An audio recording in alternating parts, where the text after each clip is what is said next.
Friday 13 फरवरी। दलाल street खून से लथपथ थी। सेंसेक्स 1000 पॉइंट नीचे, पोर्टफोलियो कंप्लीट रेड और हर इन्वेस्टर के मन में बस एक ही सवाल, क्या मंडे को और बर्बादी होगी? जब पूरी दुनिया महंगाई और मंदी के डर से कांप रही थी, ठीक उसी वक्त संसद के एक बंद कमरे में एक ऐसी फाइल खोली गई जिसमें भारत के अगले 10 साल का भविष्य लिखा था। गवर्नमेंट ने एक डेटा पेश किया है, एक ऐसा नंबर जिसे सुनकर चाइना और अमेरिका के भी कान खड़े हो गए हैं। $150 मिलियन, करीब 1250 करोड़। ये कोई आम नंबर नहीं है, ये भारत की उन प्राइवेट स्पेस कंपनियों की ऑर्डर बुक है जो कल तक पैदा भी नहीं हुई थी। सोचिए, जिस सेक्टर को हम सिर्फ इसरो के नाम से जानते थे, आज वहां 25-25 साल के लड़के और लड़कियां अपनी कंपनियां बनाकर दुनिया से डॉलर खींच रहे हैं। स्वागत है रंजन फाइनेंशियल्स में। आज हम जमीन की बात नहीं करेंगे, जमीन पर बहुत भीड़ है, रेलवे, डिफेंस सब महंगे हो चुके हैं। आज हम बात करेंगे उस न्यू फ्रंटियर की जहां अभी स्मार्ट मनी एंटर कर रहा है। क्या स्पेस सेक्टर अगला डिफेंस थीम है, या ये एक ऐसा जुआ है जहां आपकी मेहनत की कमाई धुएं में उड़ सकती है? आज हम इस राज से पर्दा उठाएंगे। कुर्सी की पेटी कस लीजिए, क्योंकि ये उड़ान बहुत ऊंची होने वाली है। सबसे पहले ये समझना जरूरी है कि अचानक स्पेस में इतना पैसा क्यों आ रहा है। क्या मोदी जी ने जादू की छड़ी घुमा दी? नहीं, ये एक स्ट्रक्चरल शिफ्ट है। इसे एक आसान उदाहरण से समझते हैं। याद है 90 का दशक? अगर आपको फोन लगवाना होता था तो सिर्फ एक ही विकल्प था, BSNL। सरकारी काम, लंबी लाइनें और सुस्त रफ्तार। फिर सरकार ने दरवाजा खोला, एयरटेल आया, जियो आया और आज हर हाथ में 5G है। डेटा पानी से भी सस्ता है। ठीक यही क्रांति आज भारत के अंतरिक्ष विभाग में हो रही है। दशकों तक स्पेस का मतलब था सरकार, यानी इसरो हमारा गर्व है, लेकिन इसरो की भी एक सीमा है। वो रिसर्च करे या सैटेलाइट लॉन्च करके धंधा करे। इसीलिए सरकार ने बनाया IN-SPACE। ये वो रेगुलेटर है जिसने प्राइवेट कंपनियों को कहा, आओ रॉकेट तुम बनाओ, सैटेलाइट तुम बनाओ, लॉन्च पैड हम देंगे। और नतीजा, स्काईरूट एरोस्पेस ने भारत का पहला प्राइवेट रॉकेट उड़ा दिया। अग्निकुल कॉस्मोस ने 3D प्रिंटेड इंजन बना दिया और गैलेक्साई जैसी कंपनियां अब सैटेलाइट डेटा बेच रही हैं। द जियोपॉलिटिकल एंगल, चीन का डर। पूरी दुनिया को अपने सैटेलाइट लॉन्च करने हैं। पहले वो रूस और चीन के पास जाते थे क्योंकि वो सस्ते थे, लेकिन अब युद्ध के कारण कोई रूस नहीं जाना चाहता और सिक्योरिटी के कारण कोई अपना सैटेलाइट चीन को नहीं देना चाहता। तो बचा कौन? सिर्फ एक देश, भारत। सस्ता, भरोसेमंद और डेमोक्रेटिक। यही वजह है कि वो $150 मिलियन का ऑर्डर भारत की झोली में गिरा है। अब बात है कि खजाना कहां गड़ा है, इसका वैल्यू चेन क्या है।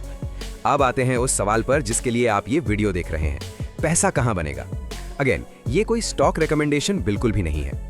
देखिए, स्काईरूट और अग्निकुल जैसी कंपनियां अभी शेयर बाजार में लिस्टेड नहीं है। आप उनके शेयर नहीं खरीद सकते। तो क्या करें? हाथ पर हाथ रखकर बैठें? बिल्कुल नहीं।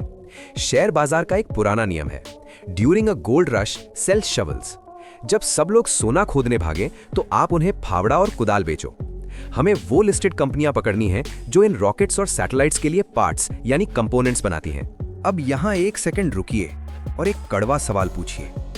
रंजन भाई, आप $150 मिलियन पर इतना उछल क्यों रहे हैं? एलॉन मस्क की स्पेसएक्स की वैल्यूएशन $250 बिलियन है। उनके सामने हमारा $150 मिलियन तो चिल्लर यानी पीनट्स है। तो क्या हम मुंगेरी लाल के हसीन सपने देख रहे हैं? जवाब है नहीं, और इसके पीछे 2 सॉलिड लॉजिक हैं। लॉजिक नंबर 1, रुपए की ताकत यानी परचेजिंग पावर। स्पेस में $1 की कीमत भारत में अमेरिका से 10 गुना ज्यादा है। नासा को जो काम करने में $100 लगते हैं, इसरो और हमारी प्राइवेट कंपनियां वही काम $10 में कर देती हैं। तो हमारा $150 मिलियन असल में अमेरिका के $1.5 बिलियन के बराबर का काम कर रहा है। लॉजिक नंबर 2, हम शेर से नहीं लड़ रहे, हम स्पेसएक्स को टक्कर नहीं दे रहे। ऐसे समझिए कि वो आईफोन है, हम एंड्रॉइड बन रहे हैं।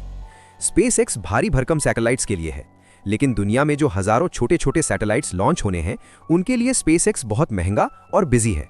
यहीं भारत बाजी मारेगा, स्पेस ऊबर बनकर, सस्ता, टिकाऊ और फटाफट। हमारा लक्ष्य $1 ट्रिलियन का मालिक बनना नहीं, बल्कि $1 ट्रिलियन की ग्लोबल पाई में से 10% हिस्सा यानी $100 बिलियन छीनना है। और यकीन मानिए, अगर हम $100 बिलियन भी पहुंच गए तो आपके पोर्टफोलियो में कई जीरो जुड़ जाएंगे। Company number 1, MTAR technologies, the engine maker. Rocket का दिल होता है उसका इंजन को इतनी गर्मी और प्रेशर झेलना पड़ता है कि अगर एक बाल बराबर भी गलती हुई तो बूम, सब खत्म। इस प्रिसिजन इंजीनियरिंग का बादशाह है MTAR। चाहे इसरो का चंद्रयान हो, गगनयान हो या प्राइवेट कंपनियों के रॉकेट, इंजन के क्रिटिकल पार्ट्स एमटार की फैक्ट्री से ही निकलते हैं। ये स्पेस सेक्टर का सबसे बड़ा प्रॉक्सी प्ले है। Company number 2, data patterns and Astra Microwave, eyes and ears. Rocket ऊपर चला गया, अब क्या? सैटेलाइट को धरती से बात करनी है, उसे रडार चाहिए, ट्रांसमीटर चाहिए, सेंसर चाहिए। ये कंपनियां स्पेस के लिए इलेक्ट्रॉनिक्स बनाती हैं। जैसे जैसे सैटेलाइट्स की संख्या बढ़ेगी, हजारों सैटेलाइट्स कतार में हैं, इनका धंधा रॉकेट की रफ्तार से बढ़ेगा। Company number 3, Mishra Dhatu Nigam, Midhani, the skin. Rocket plastic या लोहे का नहीं बनता, उसे चाहिए स्पेशल एलॉयज, मिश्र धातु, टाइटेनियम, कोबाल्ट, निकल। भारत में ये स्पेशल मेटल बनाने की क्षमता सिर्फ और सिर्फ मिधानी के पास है। हर उड़ते हुए रॉकेट में मिधानी का लोहा लगा है। ये एक सरकारी कंपनी है, लेकिन मोनोपोली एंजॉय करती है। रिस्क है तो इश्क है या बर्बादी, द डार्क साइड। दोस्तों, अगर मैं यहां वीडियो खत्म कर दूं तो मैं आपको आधा सच बता रहा हूं, और बाजार में आधा सच झूठ से ज्यादा खतरनाक होता है। स्पेस सेक्टर में निवेश करना बारूद के ढेर पर बैठकर माचिस जलाने